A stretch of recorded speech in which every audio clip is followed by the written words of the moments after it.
Я являюсь младшим научным сотрудником лаборатории оптики атмосферы.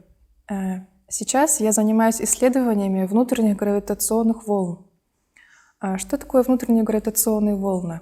Это колебания в атмосфере, а именно частичек, например, молекул гидроксила, кислорода, под действием силы тяжести Земли.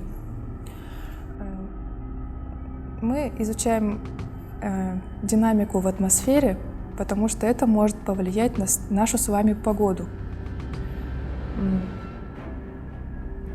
За последние десятилетия достигнут значительный прогресс в этой области, но это все еще является сложной и актуальной проблемой и задачей, которую мы должны решить.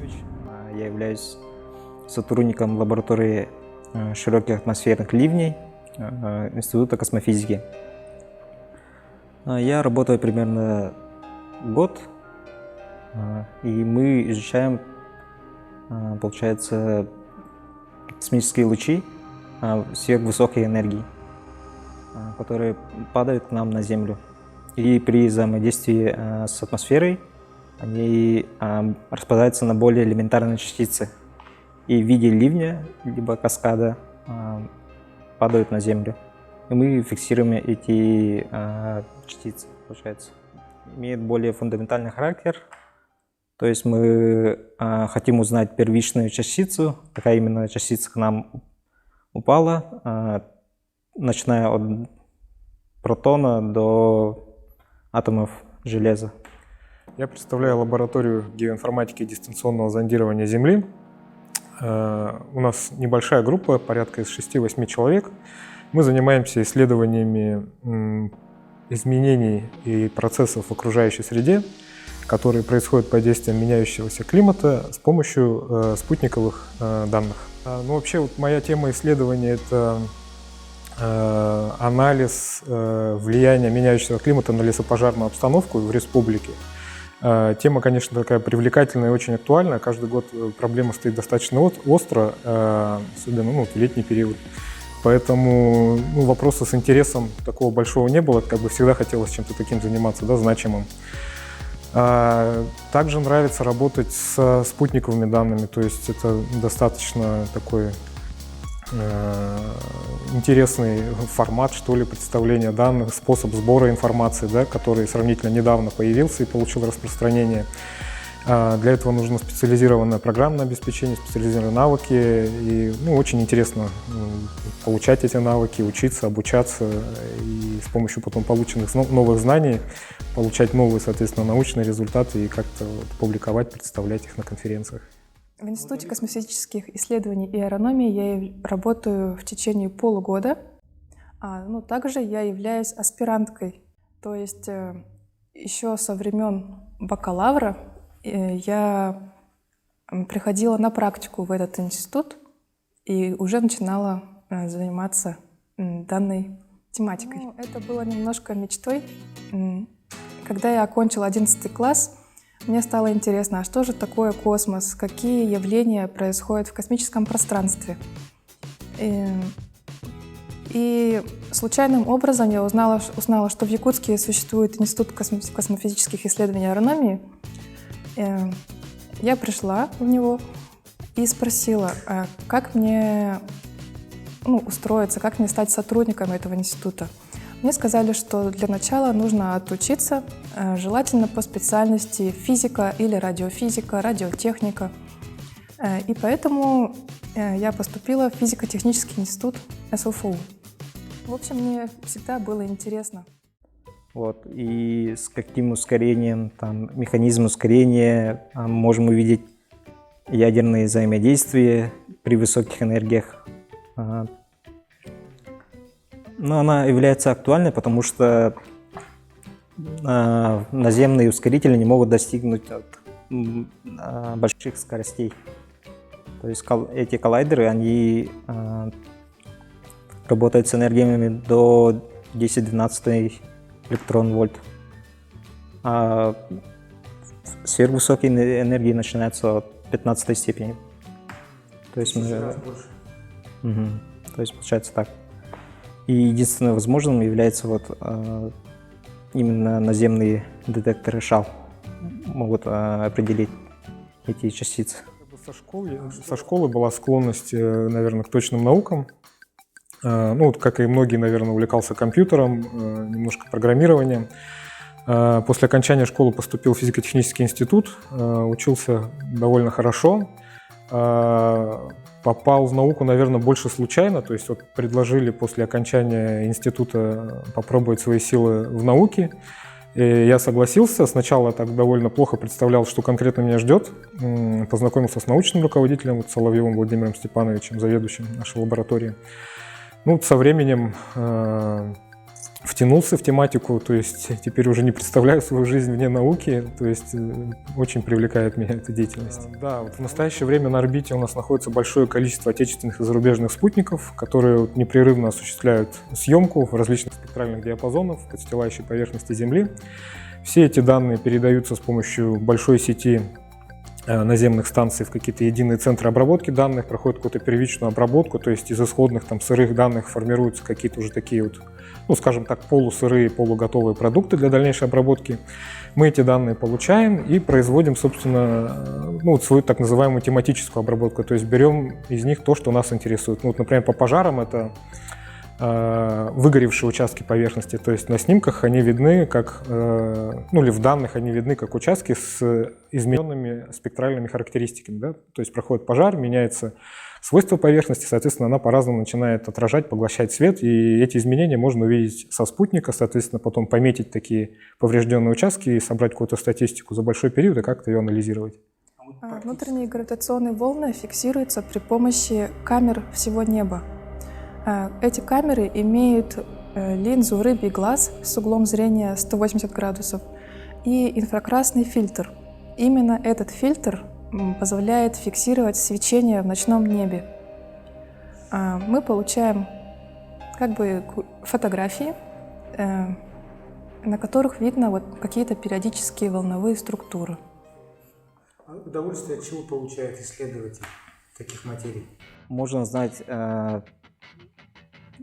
откуда пришла частица. Мы сейчас определяем порог, где показывает, что частица прилетела из галактики, либо извне галактики. Получается, из другой галактики к нам прилетает частица, и мы фиксируем это. И это очень интересно, куда она именно пришла и кто его генерирует.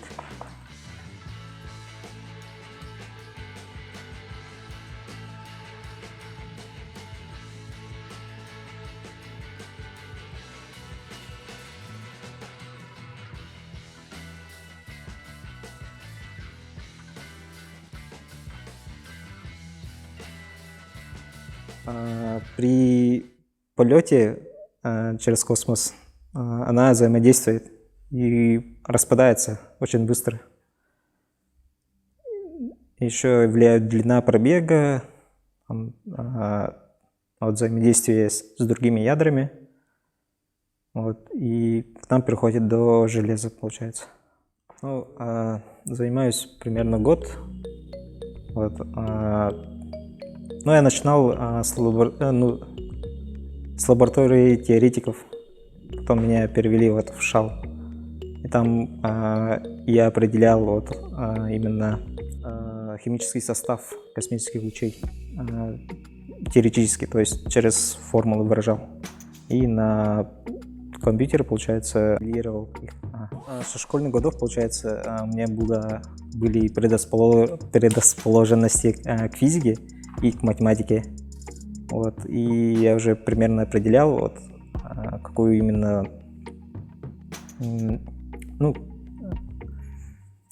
направление выбрать. И так получилось, что я попал в теоретическую физику с УФУ. И там окончил бакалавриат и магистратуру. Сначала я работал с УФУ тоже инженером.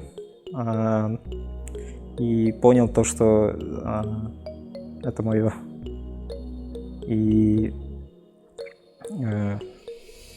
надо работать в этом направлении. И как раз таки вот в Институте космофизики были вакансии. У нас были преподаватели вот с института, то есть были некоторые связи, и я спросил у них, какие-нибудь вакансии есть, и они приняли меня. Практическая значимость. Ну вот у нас довольно давно и тесно мы сотрудничаем с различными республиканскими ведомствами, выполняем для них научно-исследовательские работы, мониторинговые работы, какие-то другие, различные виды работ. Это был и мониторинг лесных пожаров, спутниковый мониторинг паводковой обстановки, и различные более прикладные какие-то вещи научно-исследовательского характера. Поэтому вот я надеюсь, что наши результаты используют в том числе для обоснования каких-то вот долгосрочных политик, в частности, там, при планировании, может быть, финансирования какого-то долгосрочного, да, то есть все эти вот процессы, которые мы сейчас наблюдаем с изменением климата связаны, они показывают, что в долгосрочной перспективе условия для возникновения и развития лесных пожаров в республике будут становиться все более благоприятными. Поэтому это нужно учитывать и нужно закладывать соответствующее какое-то финансирование, что в дальнейшем, скорее всего, установка скорее всего, будет более тяжелой, поэтому нужно будет уделять больше внимания этому вопросу. Вот я надеюсь, что к нашим работам исследования в том числе прислушиваются. Компьютерное моделирование, строим графики, пишем статьи научные, некоторые уравнения написать, чтобы модель сделать, чтобы, по-моему, 15 квадратных километров было в то время. Вот, наравне вот с Америкой, с Японией. Вот, потом они новые установки построили. То есть, даже приезжали к нам в Якутии специально, чтобы посмотреть установку и сотрудничать. Собираюсь поступать в аспирантуру и, как минимум, получить кандидатскую и заниматься наукой дальше. Можно получать от многих этапов удовольствия, то есть это может быть и сам процесс написания какой-то программы для обработки данных, да? То есть можно получать удовольствие от этого, когда у тебя получается реализовать какой-то сложный алгоритм, который до этого не получалось реализовать, а потом, например, какое-то озарение происходит, получается. Потом непосредственно сам как научный результат, да, то есть одно дело просто обработать данные, другое дело открыть какую-то закономерность или явление, то есть это тоже довольно сложный процесс, и, конечно, каждый раз, когда это удается и получается, то испытываешь удовольствие, да. Ну и третий, это заключительный этап, это когда свои результаты нужно представить в виде статьи, да, то есть это отдельная такая дисциплина, что ли, научная, да, то есть нужно суметь хорошо сформулировать, хорошо проиллюстрировать, описать все положения и после этого подать статью в журнал, где она должна пройти, соответственно, рецензирование. И после того, как ее принимают, от этого ты тоже получаешь удовольствие, то есть твою работу подтверждают независимые эксперты, оценивают ее качество, и это является заключительным этапом.